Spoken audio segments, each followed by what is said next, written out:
So we're back with another in my own personal workout tips for you all right? Today we're gonna be talking about the bicep curl. Let's go. What's going on? Welcome back. It's your dude, That Guy Health. If you're new to the channel, today is a little bit different than the other episodes. This episode is where I experienced an epiphany during my own personal workout. I stopped, set up the camera, give you or hopefully provide you a tip that might help you. Not saying you don't already know, but if we don't share the knowledge, I'm pretty sure there are a lot of us that may not know, and those people might be missing out. So we're gonna talk about the bicep curl and in particularly the straight bar curl, okay? Most likely using an Olympic bench press bar, all right? Not like the cheetah bar, the one with the angles in it, straight bar, which tends to be a little bit more difficult, especially if done correctly, okay? So what I do have on here right now, let's not be confused, no fake weights. These are not 45s, these are 15-pound rope plates on each side, all right? So that's 30 pounds plus the 45-pound Olympic bar, puts us at a nice 75 pounds for a nice good bicep curl, okay? Given that my math is right. If it's not, don't judge me, all right? So what we're gonna go over is some proper form and techniques to help you maximize penetration or tension in the bicep, okay? And over time, that should also help you maximize your gains. What we're gonna go through first is improper things and things that people do that really don't help you out. Let's say that, okay? So one thing is placement. You can do two. You can have your hands right here. I can turn towards you. We're pretty much, you're about neutral is what I call neutral, or you could be a little further out wide, okay? Penetrating or intensifying the muscle in different areas of that same muscle group, okay? So what I do is I usually alternate, all right?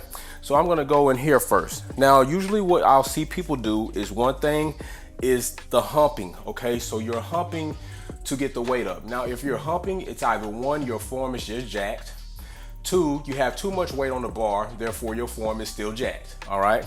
So you wanna eliminate that. Decrease the weight. First tip, superior tip. Decrease the weight, get the form right. Doing better form with just the right amount of tension or a little bit over is better than having an excessive amount of weight and you incorporating or recruiting a bunch of muscle groups like your legs and your back to do a bicep curl. You're not helping yourself. Because at that point in time, you're taking so much work out of the bicep's not getting everything it needs. So decrease the weight. So another thing that I see, another common thing I see, besides for the kimping, is people get here and then they jump in, okay? Two reasons to me, in my opinion, why that's bad. One, you didn't complete a good bicep range of motion curl because you shortened the distance between you bringing the bar up to basically sinking in, putting your chest forward as if you're running a track meet. That's not what we're doing. Another thing you did is you closed down on the bicep, all right? Therefore, not having it fully maximized or fully on the concentric, and now it's closed in on, all right? We don't wanna close in on the bicep, we wanna keep it nice and contracted in there, okay? So I'm gonna do a few reps the way I do them, and hopefully it might help you critique your form or add on to your form, or if you're already a professional, you're like, I got that already. I don't need to watch this guy, all right? So listen, close grip first.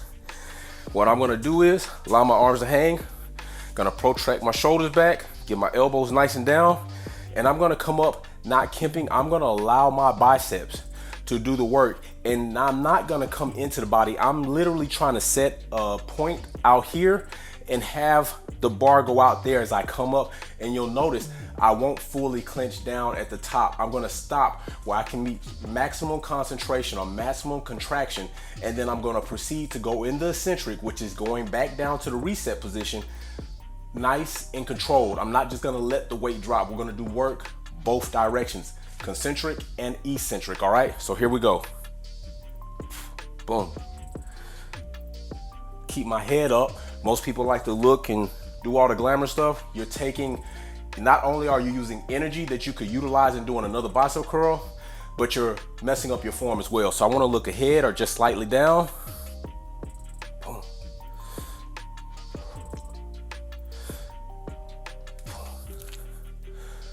Wrist straight, not cuffing them.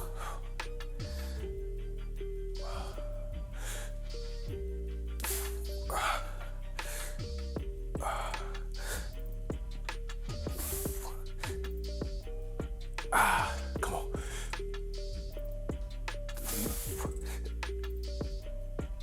Come on.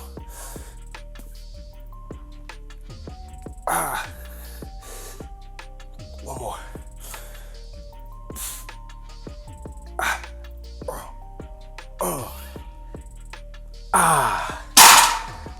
And there, you can feel a nice burn in that bicep.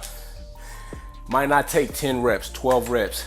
That weight on there, if you want, you could decrease, get a little bit more reps. But remember, if you're doing 40 reps, you could have far got that burn a lot sooner, less fewer reps, and maximize your same gain over that course of time. If your weight's so light, unless you're meaning to do a burnout set at the end of the cycle, if your weight's so light, you're doing 40, 50 reps, you're losing time, okay? Time is money, time is gains. Increase the weight a little bit, decrease the amount of time it's taking you to get to that burn, to reach muscle failure, and get on with the next set, okay? So listen, that's one of my tips.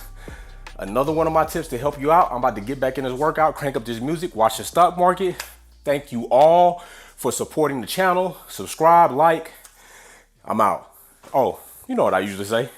Be safe, let's build together, and peace.